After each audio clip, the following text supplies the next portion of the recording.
Hi, everybody. This is Valerie Leonard. I am the founder of nonprofit Utopia. I want to say welcome to today's webinar. We're going to talk about gathering intelligence and mapping out strategy. And when we talk about mapping out strategy, we're talking about at the community level. We want to make sure that we at the community level get a pretty good understanding of the redistricting process and strategies that we might use in order to make sure that we can advocate for fair maps that are representative of people in their community, make sure that we get everything that we have coming to us. This is the third of 4 webinars that we've done on the census. The first webinar that we did was on the census itself, just getting an understanding of why the census is important, especially as it relates to nonprofits. There's a lot at stake in terms of representation and making sure that communities get what's coming to them in terms of resources and funding. Last week, we started looking at the redistricting process. As you know, you have to do a census every 10 years. And after the census is done, then those data are used to redraw maps, our political maps, which are very, very critical because, one, it determines our political representation, but 2, we're pretty much stuck with the result for better or for worse for the next 10 years. So it behooves us to get this right. Alrighty, so we're looking at work that was done 10 years ago. So this is a case study of what has been done already. It will give you some ideas as to what can be done now. And we're looking at the work that the Lawndale Alliance did in conjunction with a broad coalition of elected officials, as well as community groups and other entities around the state of Illinois to make sure that we could advocate for the fairest maps possible if there is such a thing in a political process. But I think the process worked pretty well. We didn't get everything we wanted, but we got a lot of what we wanted. We don't know if the process is going to be the same this year because there's a lot of jockeying. 10 years ago, there was much more transparency to the process, at least at the state level. Governor Quinn at the time, he signed a bill to ensure that there were a number of public hearings. So they had public hearings, and when I say they, the Senate redistricting committee as well as the House redistricting committee had public hearings in communities all around the state to get input, and the information from those hearings were used to inform an extremely political process. But at the end of the day, everybody was heard. I'm not 100% sure that minority groups got the maximum number of majority-minority districts, but we were very, very well represented. So we'll go into more detail this week and next week about that. So without further ado, I want to do a little housekeeping. If you're watching on Facebook Live or YouTube Live, you're not going to see the same chat area that people who are within the webinar can see. So if you want to be able to post chats and have me be able to see as we talk, then I strongly recommend that you click onto the link. If you're looking at this link from my Facebook page, you can just click onto that link and you can join us in Crowdcast. If you are looking at this from another Facebook page, let me give you that. And this also includes if you're looking at it from YouTube Live. That would be crowdcast.io/lowercase e gathering hyphen intelligence. Okay, so that's where we are. If you want to join us in Crowdcast, if you're content being able to chat on Facebook, so be it. Just know that I won't be able to respond to you until after this webinar is over. So without further ado, I want to take us back to our webinar.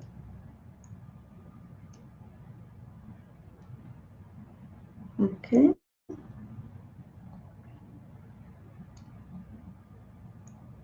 So bear with me.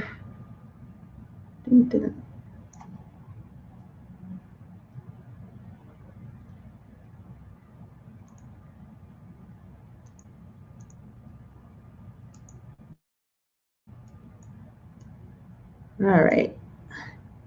Just want to make sure that I minimize myself, and that didn't seem to work completely, but at any rate, I'm not going to be bothered with it at this point. So let me just make the screen larger so you don't have to see me at all. All right, so we're going to talk about gathering intelligence and mapping out a strategy. And this is based on a PowerPoint presentation that was done 10 years ago, actually 9 years ago, back in 2010. There was a group of us in North Lawndale, as I indicated before, who pulled together a series of workshops, and we called this the redistricting boot camp. So we had very, very little time to come up to speed so we could get engaged as a community in the redistricting process.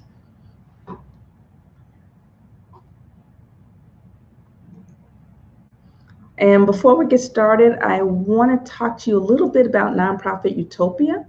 We are the ideal community for emerging nonprofit leaders, and we've created a safe environment in which our members can innovate, speak candidly about the issues and concerns that they face on a daily basis, and share ideas and resources.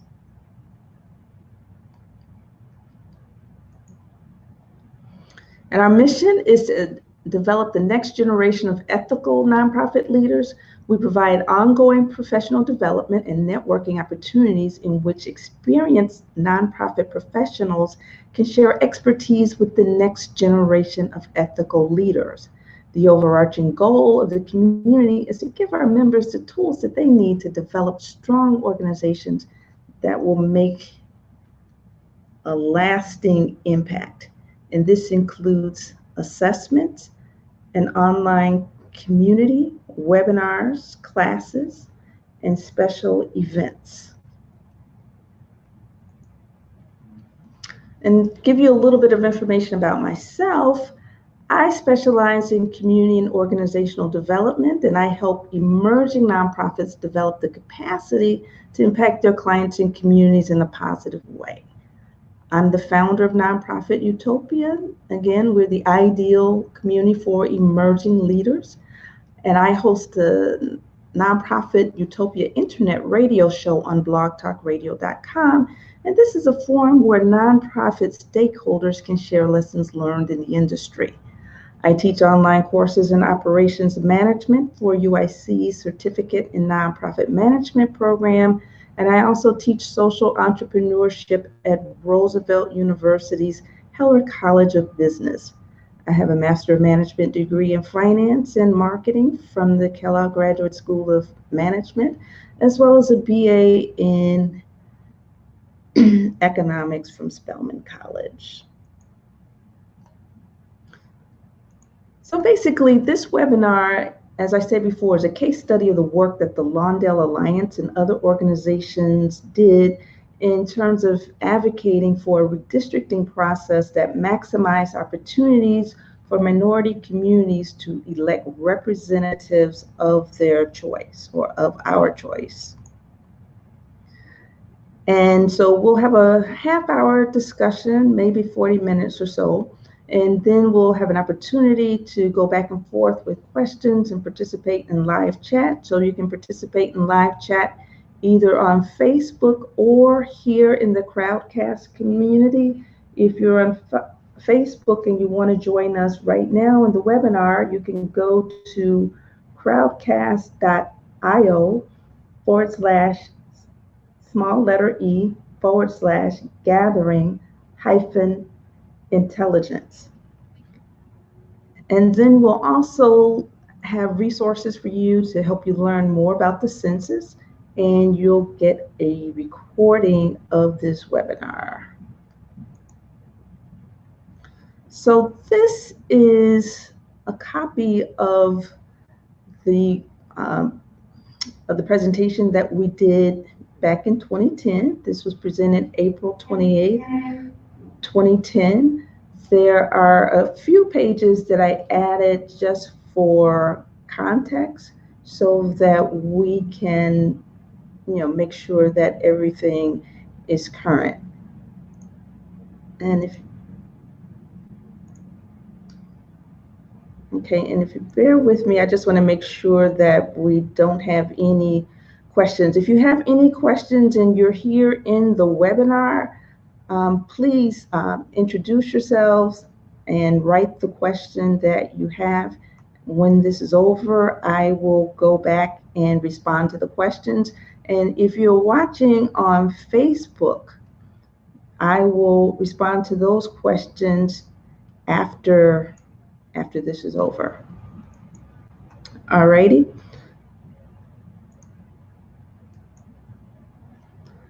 So we wanted at that point, and we still thank Representative Arthur Turner Jr., State Representative LaShawn Ford, and the late Commissioner Robert Steele for lending their support to this nonpartisan event.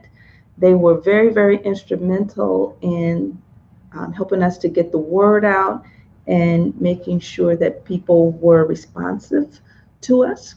We also want to thank Tony Pitchford, Nicole Miller, and Steve Lau from the U.S. Census Bureau.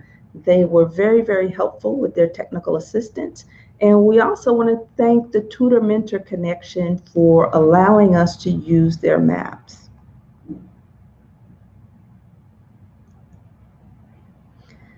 And here is a list of our partners. We had the Lawndale Alliance. We also had the Illinois Campaign for Accountable Redistricting, or ICAR. We had the Independent Voters of Illinois, Independent Precinct Organization, or IVI-IPO.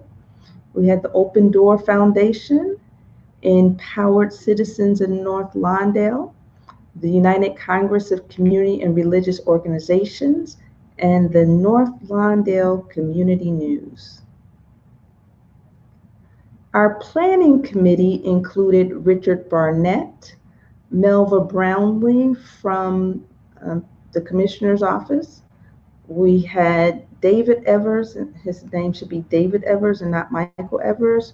We had the late Millie Goldsmith, Ruth Jackson. Both of them were very active in the community, as well as Mickey Johnson, Jimmy Lee Lard, myself, Isaac Lewis, who is the publisher of the North Lawndale Community News. We had Fred Mitchell, who represented Econo, Janae Moreno, who represented State Representative Arthur Turner's office. We had Josina Marita from UCRO, and Josina is now a commissioner with our MWRD, the Metropolitan Water Department. I have that wrong, but she's a commissioner right now. We have Aviva Pat, Sandra Spellman, and I'm sorry, Aviva Pat is with IVI-IPO. Sandra Spellman is very active in the North Lawndale community. Dwayne Truss, very active in the Austin community. He was representing SAC. We had Jeffrey Turner from North Lawndale, Jocelyn Woodards from ICAR, and Gladys Woodson from the North Lawndale community. So here is the agenda that we had. We had an opening prayer followed by a scripture. Then we had an overview of ICAR. Then we had Steve Lau with the Census Bureau giving an overview of Census.gov. And then I prepared this presentation on defining a community of interest. And then we facilitated a discussion, Justina Marita facilitated a discussion drawing the map. So most of this presentation was really at that point given by Josina Marita. And just so you know, Josina is an expert. She has a degree, I believe a master's degree in urban planning, very skilled in GIS mapping. And she was with the United Congress of Community and Religious Organizations, better known as UCRO. So the first person on board was Jocelyn Woodard, and Jocelyn didn't give a PowerPoint presentation, and I'm just sharing these notes, and I added this slide just this morning. So during the first meeting, Jocelyn, she provided an overview of what ICAR does. And she also talked about the importance of citizen involvement in the redistricting process. And she indicated that ICAR is in the process of drawing a statewide map with input from community organizations around the state. And again, this was back in April of 2010. She also indicated that she was working with a map, right? And that provided a proposal for 8 Latino districts, 4 of which would be new.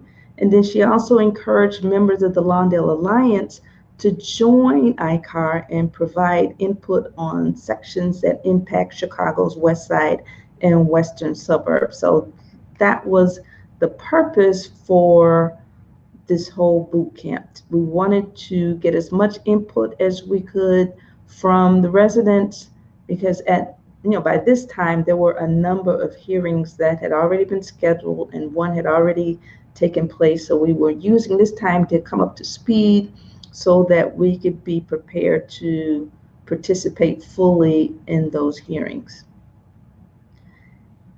Okay, so during the meeting of April 28th, which was our second boot camp, Jocelyn provided an overview of the campaign, and she welcomed the Lawndale Alliance to become a part of the statewide coalition. So you get the sense that every meeting she's inviting people to join.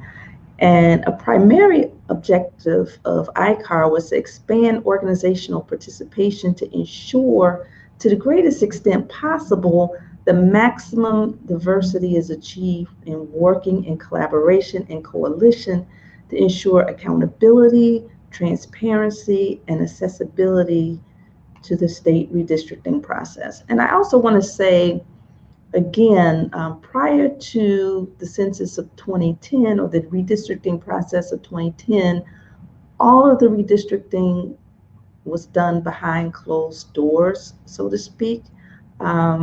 This was the very first time that they had this extensive number of hearings around the state and at the community level. So at this point, they were encouraging as many people, particularly in the minority communities, to become a part of this, let the voices be known and heard, so that we could participate fully in this process as fully as citizens can do.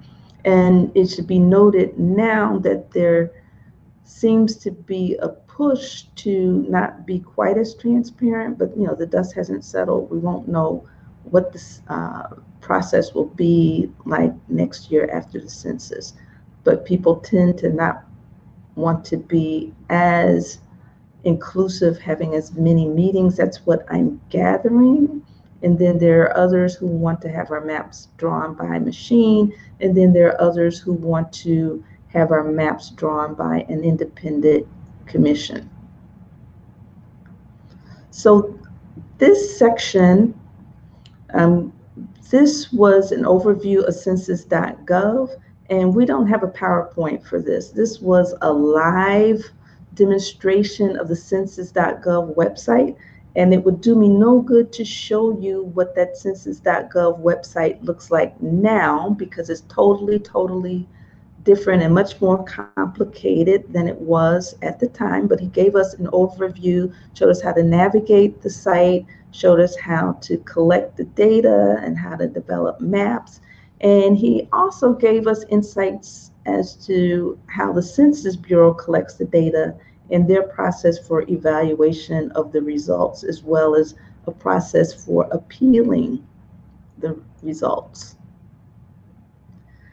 And after that, I prepared a presentation on defining a community of interest. So since we were from North Lawndale, I focused on North Lawndale, and any community can do this. And basically what you want to do is demonstrate that the section that you're focused on is a community of interest, meaning people had, similar characteristics, maybe demographically, they had similar ideas politically, and they lived in a similar area, an approximate area. So for our purposes, we wanted to demonstrate that North Lawndale was a community of interest. And we also wanted to make sure that however they carved up the state and the different districts, that North Lawndale was kept intact. And we, at that point, we defined North Lawndale as Community Area 29 by the City of Chicago. The City of Chicago defined it as 29, and different people, different developers may have different boundaries, but we were focusing on the official boundaries. And as you can see, for those of you who are not familiar with North Lawndale, you're not from Chicago, or you're not familiar with the West Side, North Lawndale is approximately 2.25 miles west of the Chicago Loop. And you'll talk about your community of interest pretty much like you would if you're developing a proposal. So we talked about the population. So at that point, we had 38,000 people, and that was down 7% since the last census. And again, this was in 2005, and prior to that, the last census was done in 2000. And we were down 86,000 people since 1960. And even though we were still declining in terms of population, the rate of decline has slowed.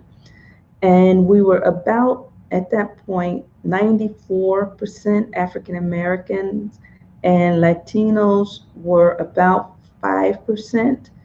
And the remainder was Asian and everything else. Our income level, we had about 45% of the people at that time, almost half of our people, were living below poverty, which is the fourth highest number of concentrated poverty in terms of community areas in the city of Chicago in the year 2000. We had 4,800 households with incomes below 15,000, and we had about 3,400 households with incomes above 35,000, and of that number, about 1,000 had incomes above 75,000. We had at that point about 13,000 housing units, and that was down 8% since 2000. We had 141 mortgage foreclosures between January and November of 2007. We had 339 mortgage foreclosures in that year, 2010. We lost 1,200 units of affordable housing, which represented 8% of the housing stock and 12% of the population. And all of that through one action, closing down Pyramid West. There was a foreclosure on Pyramid West, which impacted most of the apartment buildings along Douglas Avenue between Sacramento and Independence Boulevard. 60% of our residents spend more than 40% of their income on housing. So I know this sounds crazy, but you're probably wondering, like, well, why does anybody care about that, especially when we're redistricting? But like I said before, it was very important to create a sense of community, a community of interest. What do these people have in common? And when I say these people, I'm one of these people as a resident of North Lawndale. So what do we as a community have in common, and what types of goods and services might we need as a result of government assistance? And the amount of that assistance coming back would be dependent on the number of people that we could show that demonstrated that need. So that's why it was really, really important to go into that process of defining a community of interest. And it's important because we didn't want to have that group split up and then have to advocate for North Lawndale resources, amongst 2, maybe 3 different state representatives, depending on how they carve things up. So as far as the business community was concerned, at that point we had over 500 businesses, and that would include large manufacturers, small businesses, franchises, and home-based businesses. We had at that point 7 TIFs that impacted North Lawndale, 6 of which had some land that was actually in North Lawndale and 1 that was in neighboring Little Village. Right now, I believe they've all been consolidated into 1 TIF. But in addition to funding for bricks and mortar development, there were funds also available for job training, business expansion, and child care. The empowerment zone and enterprise communities had sunset, or they had stopped or expired the prior year. And then the greatest issues impacting the businesses at that time included lack of access to capital, increasing costs of doing business, including increased property taxes and lower revenues. And fast forward 10 years later, not much has changed. In terms of public safety, over 36 crimes at that time were committed every day, and that included assault, battery, burglary, and drug-related offenses, and that was from Every Block Chicago, which no longer exists. And we had about 2,400 plus registered parolees, and 70% of the males in the area had served prison time. So North Lawndale was one of those communities. We ranked number 3 of all communities in the entire state of Illinois in terms of returning prisoners being released from state prison. We had over 600 to return in just 2003.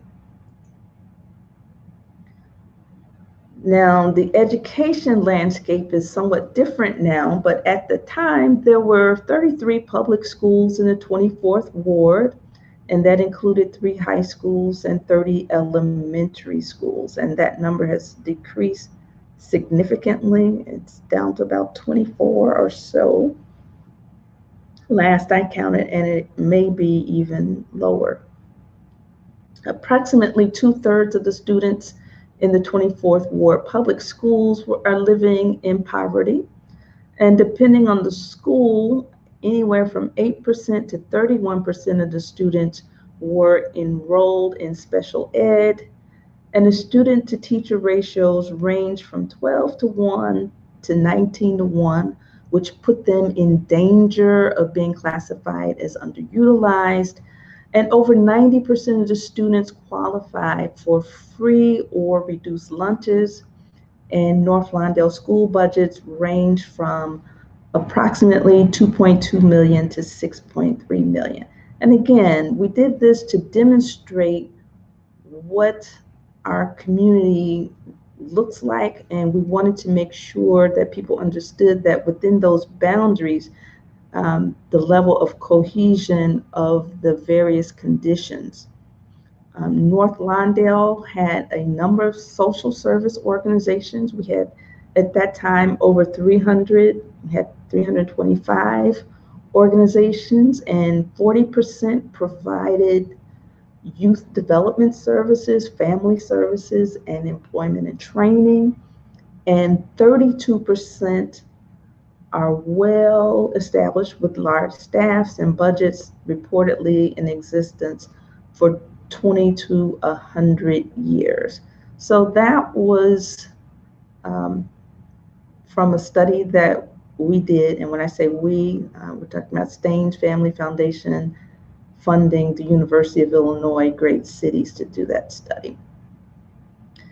And our characteristics, if we were to talk about what makes us different, what are some of our assets, we would talk about the gray stones, historic Route 66, and the old Sears Tower. So those are some of our icons. And then, we're also well known for our community gardens. That's a part of our culture in North Lawndale. And other assets include the architecture. And these photos are by Lee Bay. Everybody knows Lee, jack of all trades, architecture critic, author, civil rights advocate, even though he probably does not call himself one, but he took these pictures. So this is a picture of Herzl School, which used to be a junior college, and these are other pictures along Douglas Boulevard. This is some of the housing, and this is the landmark stone temple. So we were very proud, and we wanted to make sure that our community, again, was not separated, so we could advocate for preservation of these assets. In terms of our residential development, again, this was the Gideon Homes, which was another architecturally significant home on Douglas Boulevard. And then you had Holman Square, which is the old Sears building. So that's another historic asset that we wanted to keep in the community. So I was just sharing with them, and when I say them, I'm talking about the people in the meeting, why it was important for us to define our community so that we could make the case that this is a cohesive community. We have people who have similar backgrounds, similar traditions, similar values, and it's important for us to keep ourselves together so that we have, one state representative to go to, one congressman to go to, one alderman to go to make sure that we can preserve all of the assets that we have, all the finances that were coming, make sure we were represented, and be as monolithic as possible in terms of that community and being able to advocate for it. So after that, we had a discussion. We spent most of the time with Josina Morita. At that time, Josina was with UCRO. Now she's with MWRD. She's a commissioner now, but as I indicated before, she has a master's degree in urban planning, very well skilled in GIS. And at the time, she was the executive director of the United Congress for Community and Religious Organizations. And again, she facilitated a discussion. She had developed a set of draft maps, and she wanted to get our input, and we shared some of the input. So we had folks from North Lawndale, East and West Garfield, as well as Austin in the room. We in North Lawndale and East and West Garfield, we were very clear that we want to keep our districts intact.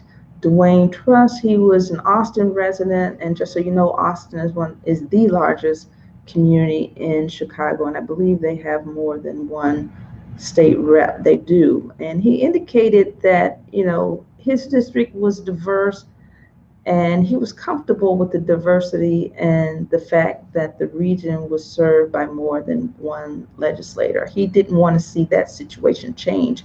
Whereas the folks from North Lawndale and East and West Garfield, we wanted to make sure that we stayed in our districts and we kept our, that our communities were not split up between representatives. So we have copies of those draft maps that Josina did, and these maps were part of a statewide map that UCRO, under Josina's leadership, she put together. And the statewide proposal, it included districts in which Latinos, Asians, and African Americans may not necessarily have a majority, but they'll have enough people in order to exert political influence and be able to elect candidates of their choice. So here is the initial proposal that she shared with us. And she shared maps of all the African American legislative districts. So that would be the legislative districts as well as the senatorial districts. And she said that even though there was significant Black population loss, there was still enough Black population to draw 4 majority Black districts on the west side. And these districts would have lower percentages than in past districts. So in past years, I believe those districts were drawn in some cases up to 70%. There was a thinking that you had to have a supermajority of African Americans in order to elect an African American, and same for Latinos. And she goes on to write that in general, the areas included, these 4 districts are needed to keep these percentages as high as possible, but the lines of the individual districts within this area are more flexible. So this is the same map actually, and this is Derek Smith, and Derek Smith was the representative at the time. This was the district that he had, and bear with me, I think I may have gone too fast. All right, so this is my district. This is State Representative Art Turner Jr.'s district at the time. As you can see, there was some interesting gerrymandering going on to make sure that not only were political considerations taken into account, but making sure that we had African American representation, and making sure also that we kept Lawndale intact. So Lawndale, the entire Lawndale community is already embedded in that district, and we wanted to keep it that way. And at that time, the number of African Americans was 56%, and the number of voting age, the percentage, was 50%. So the trigger here is the voting age. You wanted to make sure that of your voting age population, if you wanted to do a supermajority minority district, you wanted to make sure that there was a majority. So this had about 50%, which would give us a majority, a little bit more than, well, anything more than 50. So it's roughly 50.6. So that gave us a majority, but not the supermajority that we had in years past. And a lot of that had to do with the demographic shifts as population in the Black areas were decreasing. Areas that were historically industrial were turned into residential areas, and that attracted white people. So there was a thinning off of the Black population, And the same thing happened, you know, in the district above us. That was Derek Smith's district. And then this was um, Representative Ford's district. And this was then Representative Yarborough's district. So we were looking at the western suburbs as well as the west side of Chicago.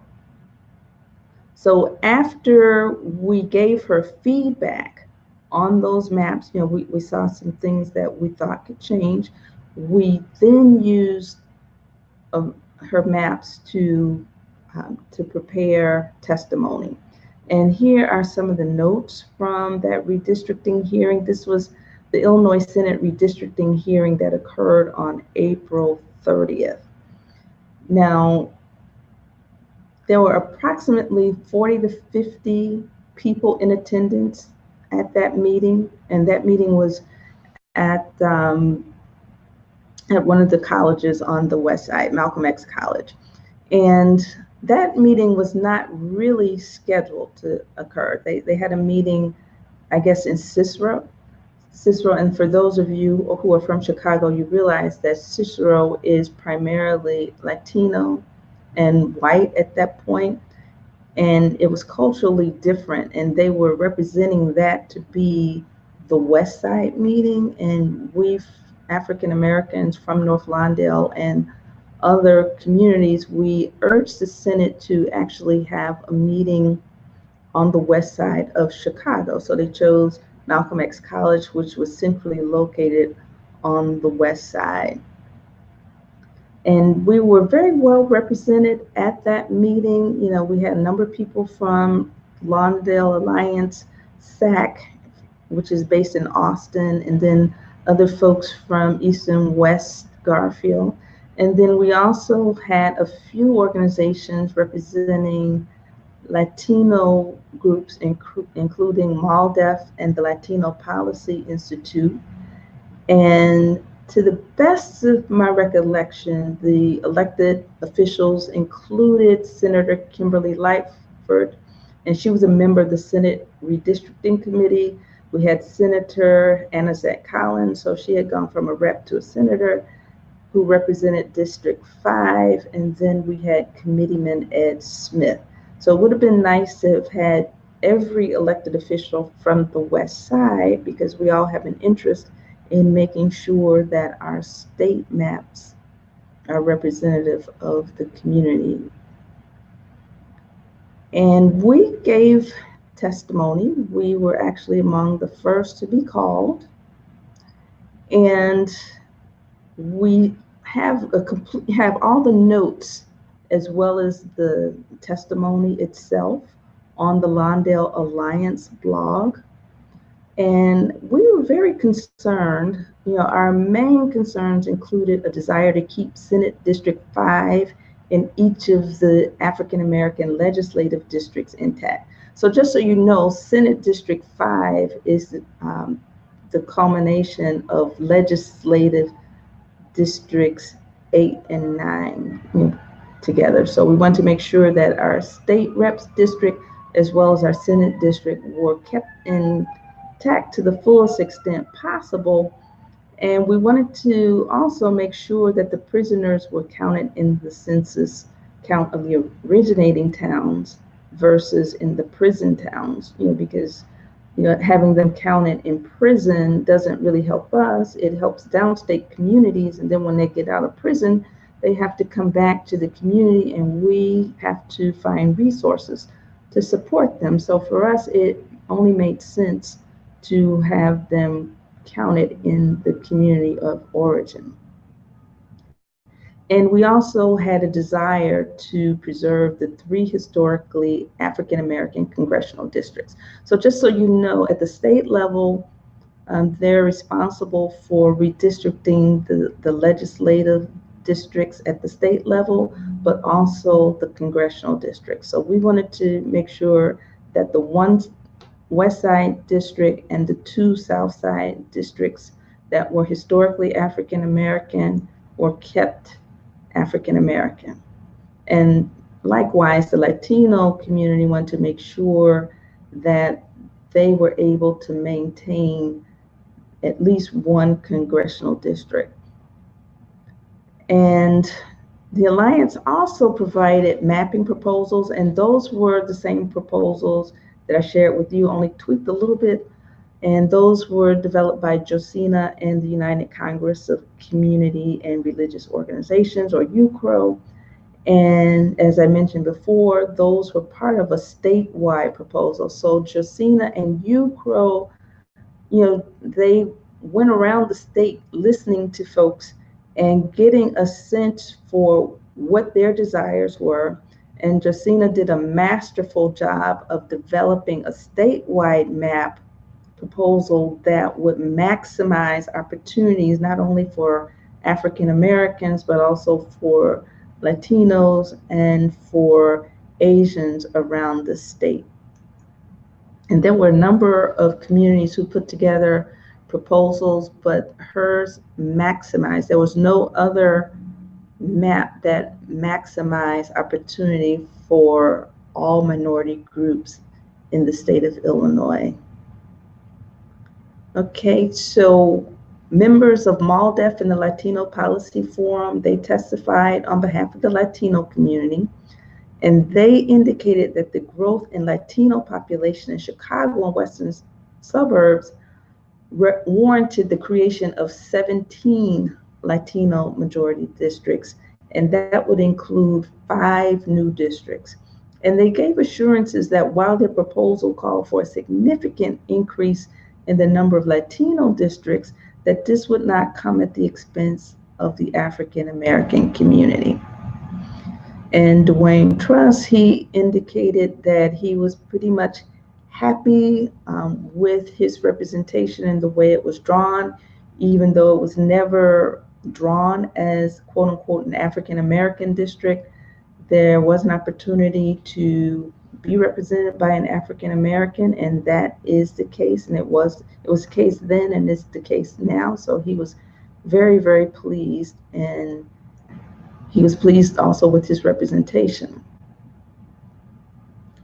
And basically, we had 4 representatives and 2 senators from western suburbs on Chicago's west side. This is, again, according to Dwayne Truss.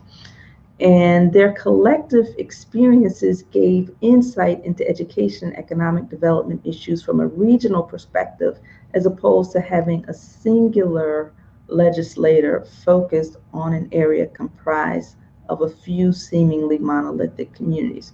So whereas we wanted to make sure we kept our monolithic communities together and we didn't want to split up and we only wanted one legislator, Dwayne saw that there were some advantages to having diverse communities represented by different legislators. It gave them different perspectives. And anybody who knows Dwayne knows he does not mind doing the legwork to talk to everybody that he needs to talk to in order to get things done. Okay, and then Dwayne also requested that the legislature keep District 78 intact to the fullest extent possible. And when asked where he thought the District 78 might expand, given the decline in population, he thought it should go northwest rather than encroach further into the city, basically trying to keep balance amongst all the other minority legislators. And Alex Lyons, he was or is a local business owner from East Garfield, and he indicated that he wanted to make sure that the East and West Garfield communities were intact and that prisoners be counted in the census count of the originating city. So that was pretty much our meeting. I wanted to give you an overview of the meeting, what the outcomes of the meeting were, let you know some of the strategies that we used. So if you have any questions, please feel free to ask the questions. I see that there's some questions here, so I will go here. Robert Porter, he asked, who is responsible for compiling the demographics that I cited, and how is accuracy ensured if it is based on some government database? So that's a very good question, and thank you for asking. So the way this works is the census actually, the Census Bureau does the census. So they are sending people out to do the census, and they're also enlisting people to help them, enlisting people from the community to help them to make sure that in those areas where people typically don't respond to the census questionnaire, that they actually do respond. So if you have an opportunity, have a little extra time on your hand and a lot of passion, please make sure you sign up to work with the census either as a volunteer or as a paid professional. You can go to census.gov. There is a link for people who are interested in employment. And you can also go to websites here in the state of Illinois, and you can sign up to be on one of those census count committees. And you can go and look on the map and see where those locations are. So census.gov has such a map, as well as the commission, and the name escapes me off the top of my head, but there is, the Illinois Complete Count Commission. If you go to their website, you can actually sign up, and you can also see what committees are in your area. And if you haven't done so, please listen to last week's webinar. I've got links to all of those places that I just indicated. Didn't have time to put them in today's chat room. So if you go to that chat room, and as we learned 10 years ago, if you, there seemed to have been a process for the census. If you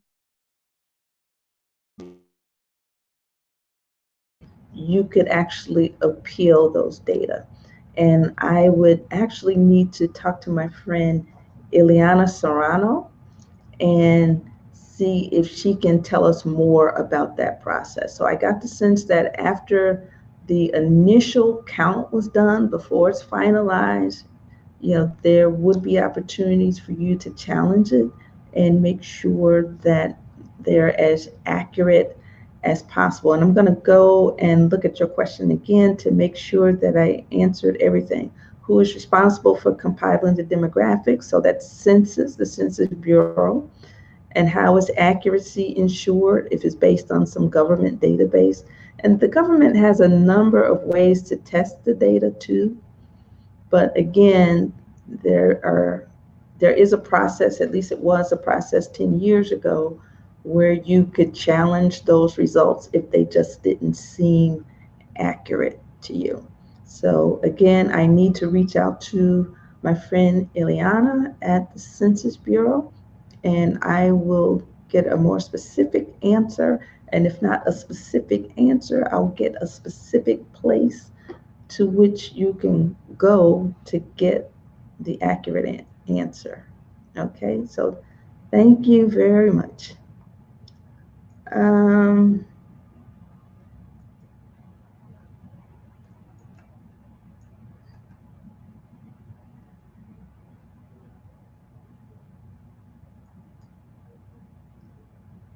All right, I don't see any more questions. If you want, you can, if you have any questions, you can please feel free to post in the chat room. And if you're watching on Facebook or YouTube Live, if you have any questions, feel free to post them.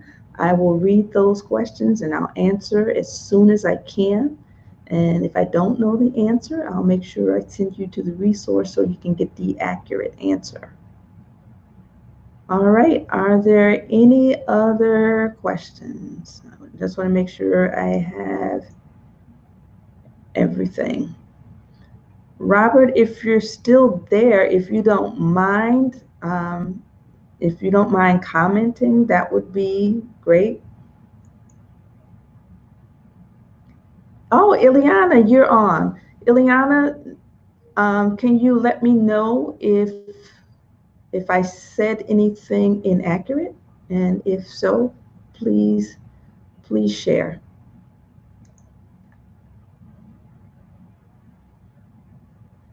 Okay, so it doesn't look like there are any questions, doesn't look like there are any comments. I just want to say thank you so much for attending the webinar. This recording will be archived on excuse me, on Crowdcast, and I will make sure to share it on social media so people can refer to it. So thanks again, and until next week, you take care. Next week, we're going to talk about the legal ramifications of the census, and we're going to talk about how the redistricting finally turned out. We'll compare our proposal to what was finalized by law, and share, some of our thoughts and recommendations, knowing that we don't really know what the redistricting process is going to be because, one, we have a different governor, two, the political landscape is different now, whereas when we started this process before, there was focus on transparency and making sure that there was a lot of community involvement. I'm getting the sense from articles that I've read that we might not have quite as transparent a process, but I could be wrong. I might be pleasantly surprised. And there's also pressure to have our districts drawn by independent commissions as well as a computer. All right, so at any rate, I hope to see you next week, and thank you for joining. Take care. Bye-bye.